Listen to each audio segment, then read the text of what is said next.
Hey everyone, Stephen Meadows here with Mind Your Business. Thanks for listening to this bonus episode called Dealing with Difficult People.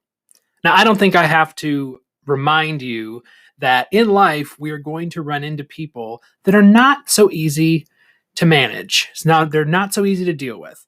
Hopefully, this episode will help give you some methods and some ways to identify and interact with these people in a productive way. I'm not promising miracles, but just maybe it'll help you to make a little more money or just make your life a little simpler. So I hope you enjoy and have a wonderful day and make amazing choices. Welcome to the audiobook for Dealing with Difficult People. Introduction. We all know some difficult people, don't we?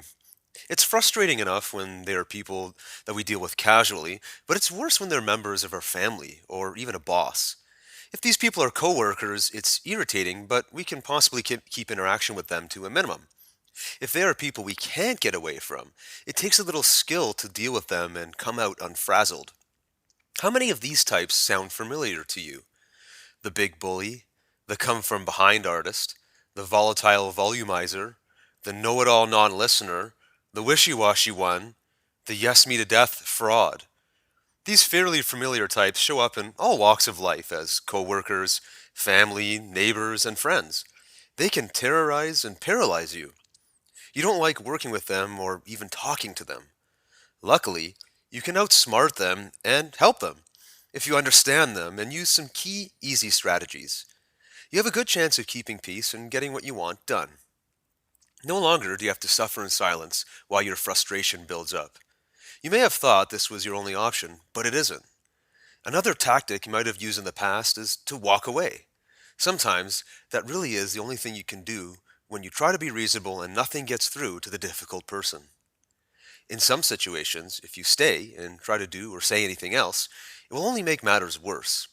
But a lot of times, there are tactics you can use that will work well. This program will discuss the different personality types mentioned above, as well as several others. It will give you explanations for their behavior so that you can understand why they act the way they do. It will be easier for you to change your attitude about them because you'll see them differently. Finally, you'll learn some strategies for dealing with their difficult behavior. Armed with this understanding and some strategies, you'll be in a much better position to take charge in these situations and guide them to a more favorable outcome. Difficult types that you might know. Braggarts and blowhards, whiners and naysayers, they're hard to work with and hard to live with. Here are 10 of the most common types. One thing to remember when you go through these is that these are behavior patterns people resort to when they're feeling threatened or frustrated. All of us resort to these once in a while. The big bully. These people can ruin any day and any project. Whether they've contributed anything themselves or not, they come on full blast with criticism and accusations. They have only negative things to say about you and what you've done, and they think they've come to save the day. As people stand paralyzed around them, they take over and start to bark orders. Soon, however, they lose interest and move off in another direction. With everyone demoralized around you, you are left to pick up the pieces. The ambush artist. If you've spent any time in business, you probably know this type. You've worked hard and long on a project for weeks, and you're unveiling it to the group, and out of nowhere, the ambush artist shows up and begins to tear your presentation apart. This person specializes in saying just the right thing to destroy your credibility with a comment or a snicker. She seems innocuous, but she's double-barreled trouble. The volatile volumizer. This person is disruptive and confusing because he takes an ordinary situation and blows it out of proportion with hostility that is inappropriate to what is actually going on. This is the person who throws a fit when they get his coffee order wrong at Starbucks for his lunch order wrong at McDonald's.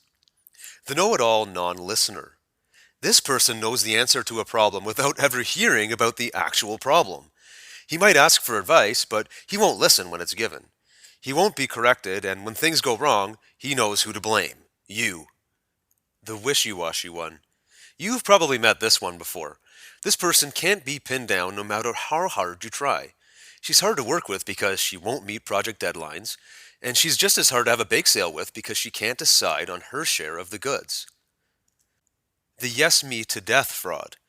These people are infuriating because they seem to be the nicest people around.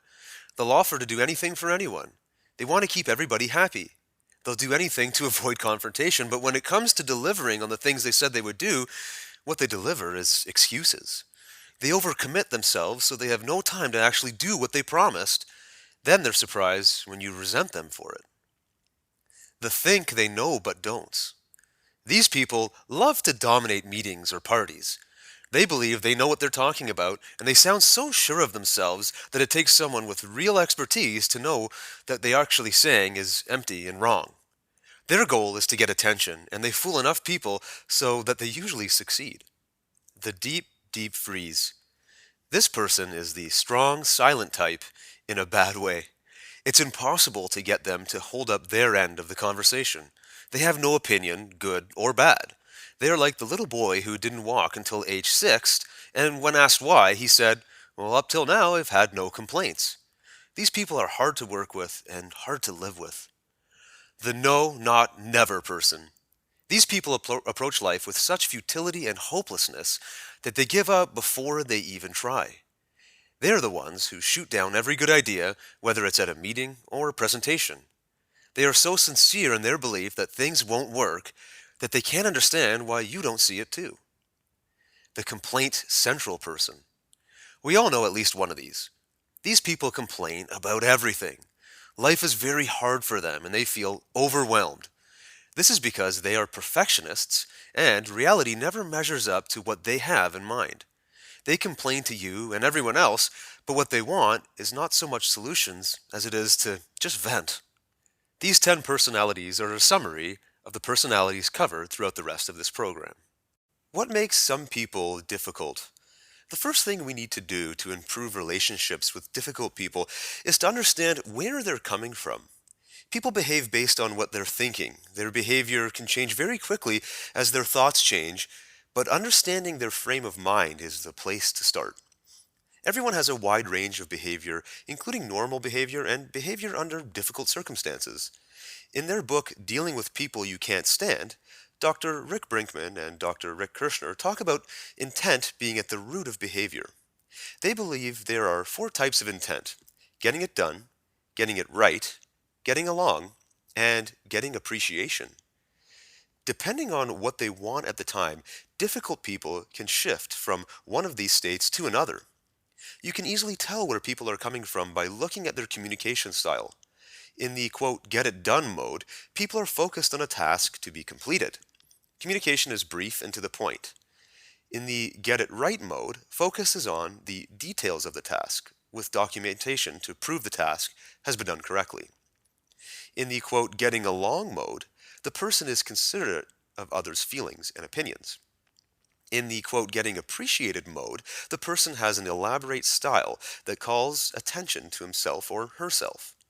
Clearly, if people who are working together have the same communication style, it would be smooth sailing. Problems arise when people with different communication styles or intent are working together. For instance, when people want to get it done and it's not getting done, they become more controlling. The big bully, the ambush artist, and the know-it-all non-listener all become more controlling when they feel threatened. When people want to get it right and are afraid it's being done wrong, they become more perfectionistic. The deep, deep freeze, the no, not ever person, and the complaint central person all become more perfectionistic when they feel something is not being done correctly. When people want to get along and think they're being left out, they become more approval seeking. The wishy-washy one and the yes me to death fraud become even more approval seeking when they feel they are being ignored or even rejected. When people want to be appreciated and they think they're not, they become more attention seeking. The volatile volumizer and think they know it alls try harder to get attention when they feel they are not being appreciated. Have you noticed that while you're reading through this list of the 10 most difficult behaviors, you might have run into yourself? If we're going to be honest, don't we all whine, complain, and maybe procrastinate about making a decision and all the other behaviors from time to time? The difference is probably that we don't do it as often as really difficult people, and we don't do it with the intensity that they do. When we see ourselves acting this way, we often deliberately change our behavior. Difficult people become more difficult when they feel threatened and not understood. So, how we interact with them is key to them behaving at their best, not their worst. In the next chapter, we will take a look at how we can communicate with difficult people to bring out the best in them. Successful communication. There is less conflict and more cooperation between people who feel they are on the same page. There is a technique called blending where you mirror the other person's volume and speed when talking. We often do this automatically with people we like and that we trust. We can do this deliberately with difficult people to make them feel more comfortable. In the workplace, there's very little blending with people who work together. People want to know that you are listening and understanding what they're saying. A communication technique to let people know you are listening is to nod your head occasionally and make a sound like you understand, and then repeat back what they've said. Through this, they know clearly that they've been heard. The next step is to repeat back some of the actual words that the other person is using. Using their actual words relates strongly to them that you've been listening. The third step is to clarify what has been said. Now you can start asking questions to get further information. This will give you more specifics, and asking the right questions can help the difficult person become more rational. Asking questions demonstrates that you are taking the other person seriously. Asking the right questions can more quickly lead to a solution.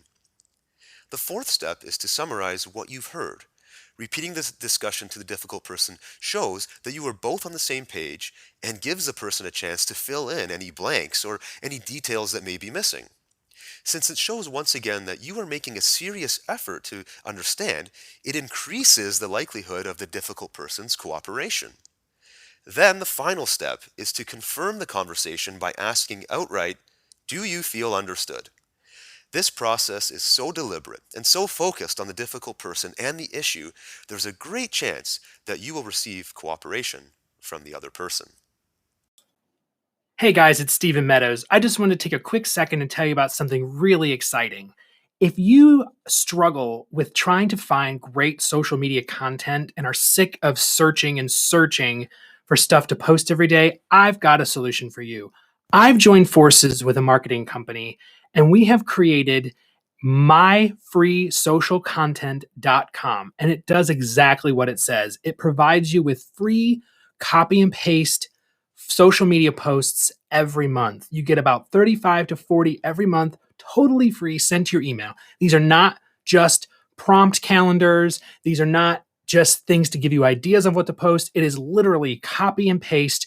It has the post text, hashtags, and the URL. So you just drop it into social media and you're ready to rock and roll. Go to myfreesocialcontent.com and sign up. It's totally free, no gimmicks. Enjoy. The power of listening. Most of us would like to be thought of as clever or intelligent. Some people, we all know one or two, think that the way to make that happen is to be a smart aleck with lots of wisecracks. And actually, as we know, the opposite is true.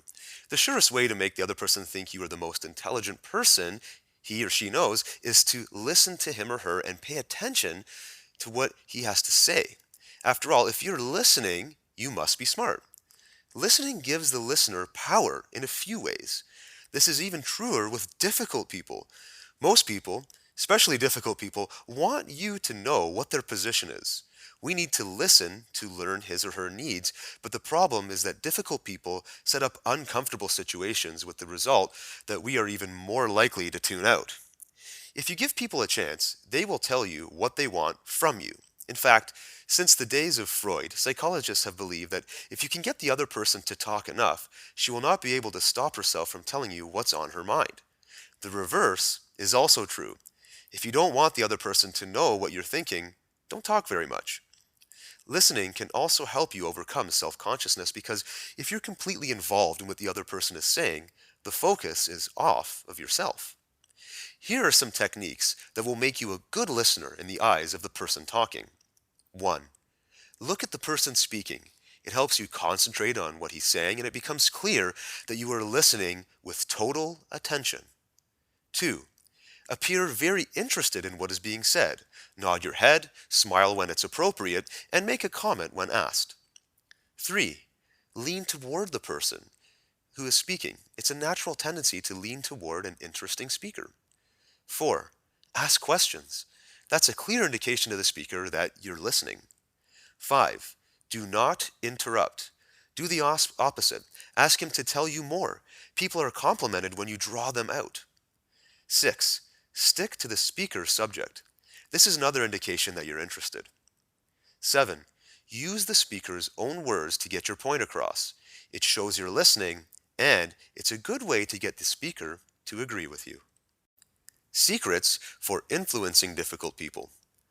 Do you want to know a powerful secret that everyone should know, but few people do? Well, whether we know it or not, the most precious possession for every human being is his ego. Now, this does not mean that the person is egotistical in that sort of sense of the word. What we're talking about is a sense of human dignity that we are all born with. It's a knowledge deep in each man or woman's heart that he or she is important and deserves respect. This is the true basis for self-esteem. It's a healthy force and a birthright.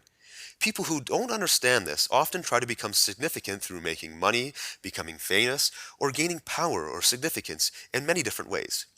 This can cause a person to become an egotist in the negative sense, but that never satisfies the hunger for true inner self-esteem, since it doesn't get to the root of real self-esteem. This unsatisfied yearning for self-esteem creates most of the trouble in the world and also in the psyches of difficult people. If we remember a few truths about ourselves and everyone else, it will help us have a much more successful relationship and encounter with other people. Remember, 1. We all care more about ourselves than anything else in the world. There's nothing wrong with this, it's how we survive. 2. Every person wants to feel significant. 3. Every person craves approval by others so that he can approve of himself. We need to have some self-esteem before we can be kind to others. We need to like ourselves, at least to some extent, before we can like others. Knowing this helps us to understand why others act badly sometimes, and possibly why we do too. When self-esteem is good, people are easy to get along with. Their positive qualities dominate. They are tolerant and willing to listen to other people's point of view. They can admit to being wrong sometimes, since this is not crushing to their healthy self-esteem. However, when self-esteem is low, people are difficult to get along with. People come on as bullies or blowhards. They do so because of low self-esteem, not high self-esteem. When self-esteem is low, even a critical glance or a slightly negative remark can have a severe sting. Can you see the lesson here? The way to deal with difficult people, or any difficult person for that matter, is to help him like himself better, and to do it in a genuine, authentic way, not in a superior, patronizing way. We all have good qualities as well as bad. Can you find the good qualities in the difficult person? If so, you will be able to treat him with respect. He will recognize you have respect for him, and he will be easier to communicate with, now and in the future. Remember, we all have a deep hunger for respect, and if you treat others with respect, they will be much easier to get along with. Building your personal power. When we're talking about personal power here, we're not referring to force or intimidation. We're talking about the power we have to validate each other and to satisfy each other's natural, universal, ego hunger through acceptance, approval, and appreciation of each other. When we use this power successfully, it opens doors to everything we desire. In this chapter, we'll look at your personal power. Most of us never understand that we have any power, not over ourselves or over other people. A person who values other people will, 1. Acknowledge the value of others. Think of it this way. If you were the only person in the world, how much could you accomplish? How much more could you accomplish as one among billions? Does that drive the point home? Did you ever consider that power is about how others see you? If you want power, people must see you as powerful. 2. Make more of others. This will make more of you. Give people credit when it's due. It doesn't take anything away from you. On the contrary, it shows that you're strong and generous. This makes people in general admire you, especially the ones you are giving credit to. 3. Accept people for who they are. That doesn't mean that you are necessarily liking them, but if you want others to give you the power you seek, you must give it to them as well by allowing them to be who they are without judging them. 4. Work on approval, even of people you don't like. Everyone has something about him or her that you can admire. Everyone. When the other person feels your approval, he or she will give you the power you seek. And 5, appreciate others. Respect them and their time. See their individuality. When you give others the acceptance, approval, and appreciation you want yourself, you are improving your life. This is a self-fulfilling prophecy, and they will give acceptance, approval, and appreciation back to you.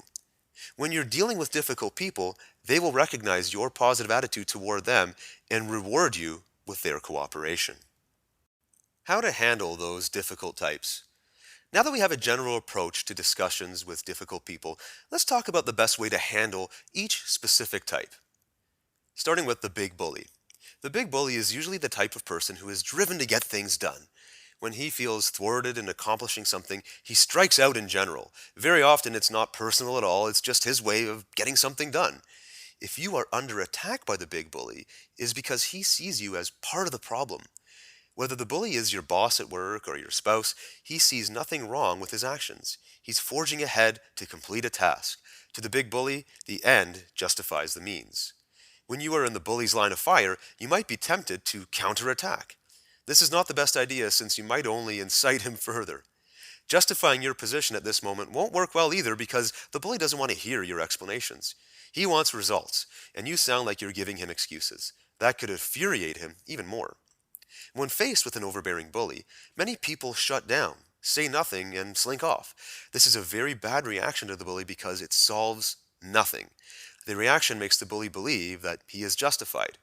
Your best approach in this situation is to hold your ground because bullies will not attack people they respect. You want to be assertive without becoming a bully yourself. This will impress the big bully and he will respect you now and in the future. Second, the next thing to do is to repeat the bully's name to him. Say his name firmly and clearly until he stops attacking. Now you have his attention. Third, the bully's main concern. Quickly and clearly make it known that you understand what his complaint is. Then answer the complaint with a clear, brief explanation. Finally, let him know that you're open to further discussion when he can speak to you with respect. Next, the ambush artist. This difficult person is a backstabber when he feels threatened or left out. This person often attacks out of envy. Since it's not a frontal attack, you might not even know it's happening. But if you do happen to walk into an ambush, here's the way to handle it.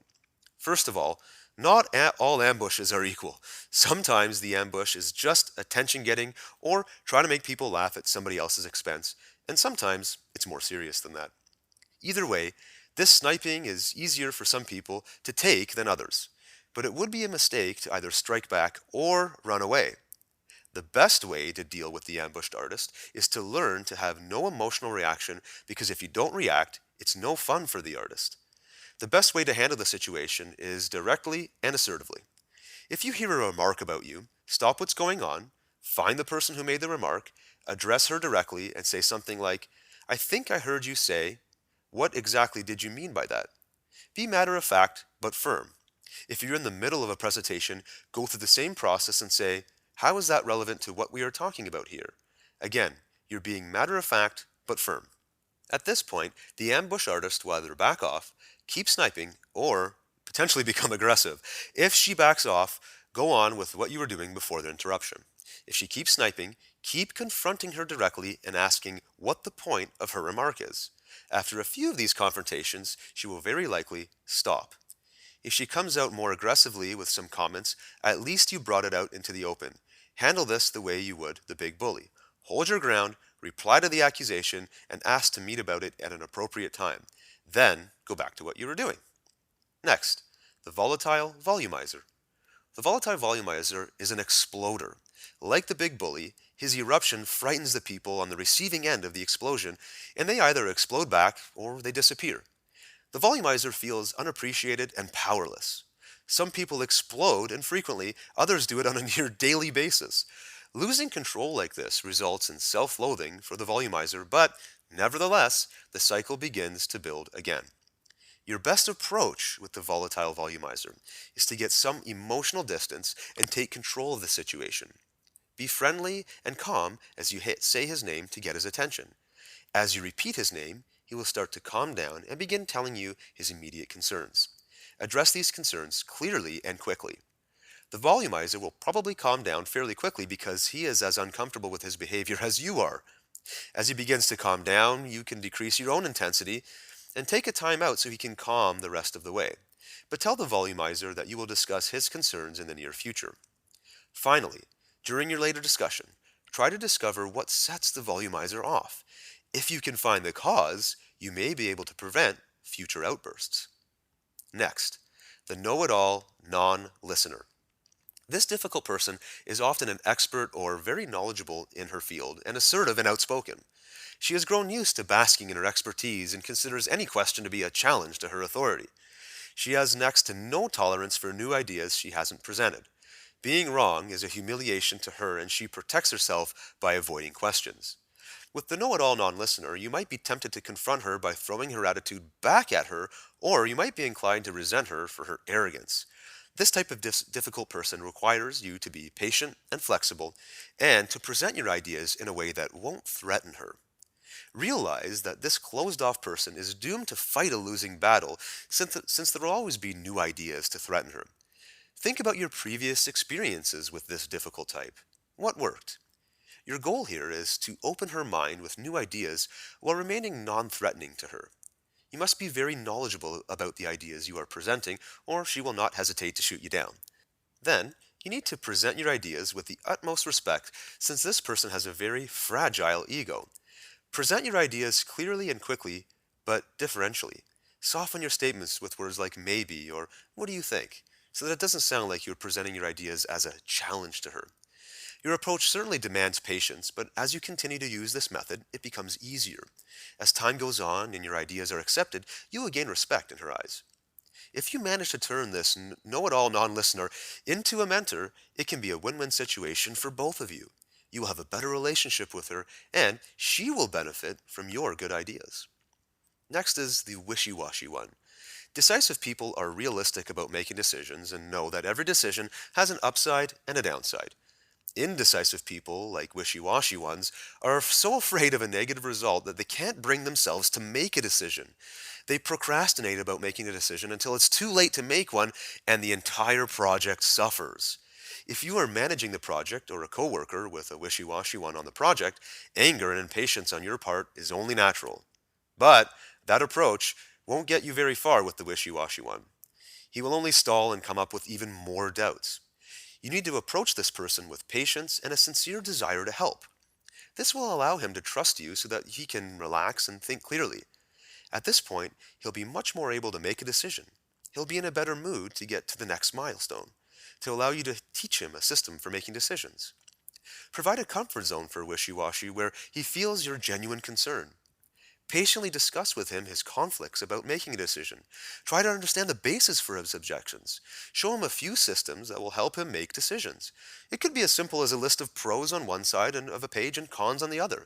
Reassure him that the decision he is making is a good one and no decision is perfect. Let wishy-washy know that you'll be happy to have these discussions in the future while he's learning the decision-making process. This difficult person can turn out to be an excellent decision maker with a little practice. Next is the yes me to death fraud. The yes me to death fraud usually are sincere when they agree to do something, but if you've ever been sabotaged by somebody who promised to do something and didn't deliver, you know how infuriating that can be. Yes, people overcommit because they're trying to fulfill the desires of others. They don't think beyond the present moment, so they don't realize that they can't possibly fulfill everything they've committed themselves to do. They just can't say no. Yes me to death people are nice people. They want everything to work out, and when it doesn't, they make excuses and wonder why people are angry. It's natural to be angry about broken commitments, but blaming and shaming the yes me to death fraud will only bring forth more promises and more excuses. Your approach with this person has to be one of kindness. You must realize that this person does not really mean any harm, but is a people pleaser with no organization skills. You need to make the yes me to death person feel safe so she can be honest with you while you discuss her problem together. Then give this person some training in how to be organized. It will take a little of your time to show her some specific action steps and processes, but with some training, this person is capable of saying no to too many projects and managing her tasks. A good way to ensure commitment from this person is to ask for her word of honor. That's a deep level of commitment and will be meaningful to her. You might want to ask her to write the commitment down and even sign for it. If there's a deadline involved, she should write that down too. If there are any negative consequences for not completing the project on time, you should make her aware of those. Build a relationship with this difficult person so that if and when she overextends herself, she can feel safe coming to you and discussing it. This person is a genuinely nice person who can be turned into an excellent performer with a little bit of training. Next, they think they know, but don't people. Above all, these people want to be appreciated. They want attention and are very assertive about getting it. This is the type of person who knows just enough to be dangerous. When you first listen, he sounds like he knows what he's talking about. He's pretty convincing too, since he himself believes he knows what he's talking about. Sometimes listening to this type of difficult person can actually be funny, but if something needs to be done correctly and it's crunch time, this person loses his charm. Then it becomes a vicious circle. People don't have the time to listen to him, and the less they listen to him, the more he craves attention. It's natural to be infuriated by this difficult person with his exaggerations and lies, but that won't get you anywhere. If you confront him aggressively, he will only exaggerate more and become louder. Your best approach is to catch him when he's giving out misinformation and, without putting him on the defensive, put a stop to it.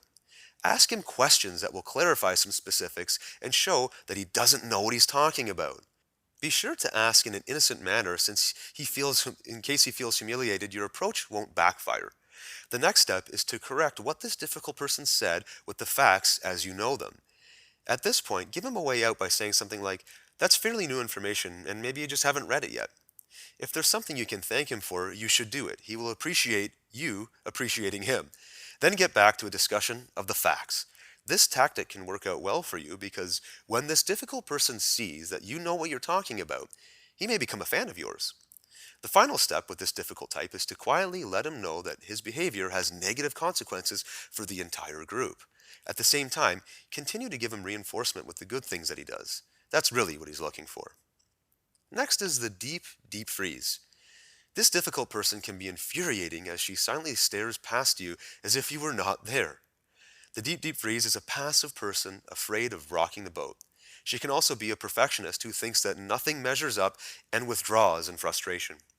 She seems to withdraw from confrontation, but could be full of hostility inside.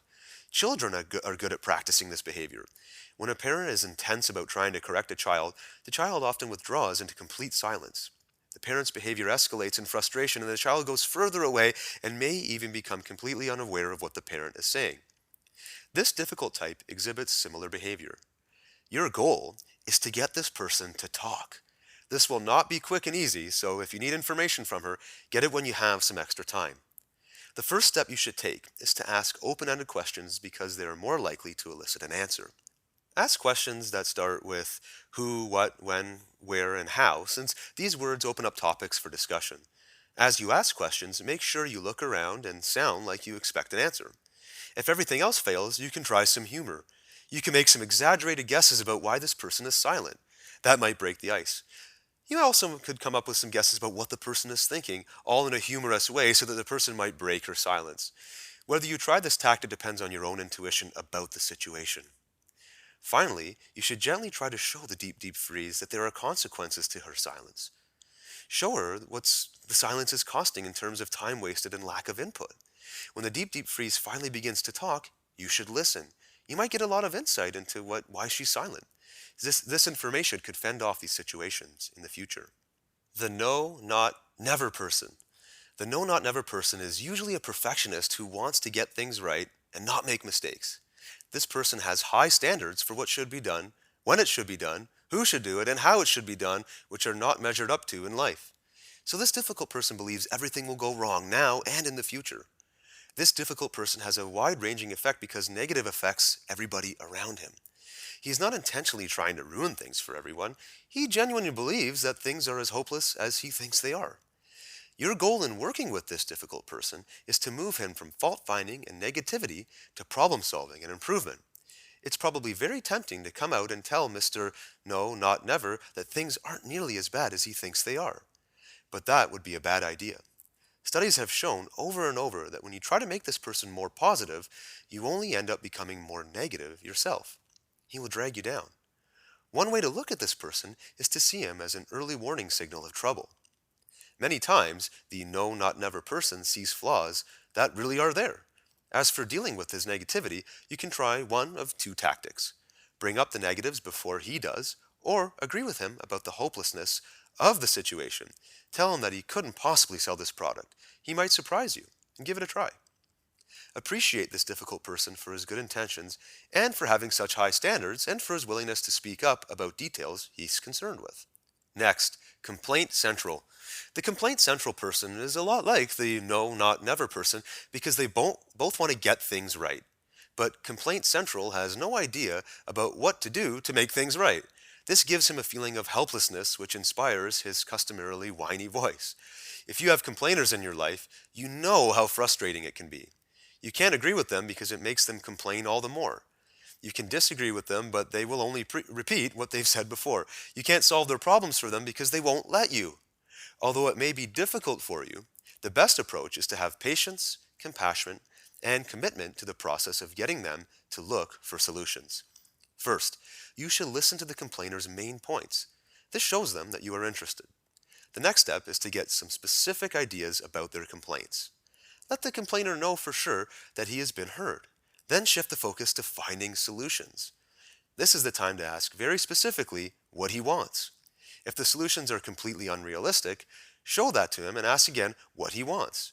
Do this until he comes up with a reasonable answer and then ask him what he's going to do to make that solution come true. If the complainer is incapable of coming up with solutions, put an end to the meeting at that time, saying, "You don't seem to have the solutions right now, but let me know when you come up with some good ideas." Complaint Central needs to understand that constant complaining is not acceptable and that solutions do exist. Conclusion. Dealing with difficult people is not easy. It will no doubt require patience because you often have to repeat the process several times. Keep the final goal in mind. Each time you interact with the person, analyze how it went and then modify your approach. Your confidence will increase as you repeat these interactions. You'll get better at it, and the difficult person will probably respond to you more positively each time. Of course, it's not your first choice to have to resort to these tactics, but if you want a better relationship with the difficult people in your life, you don't really have a choice. These tactics do work, and when you see that for yourself, you'll know that the result is completely worth the trouble. Thanks for listening.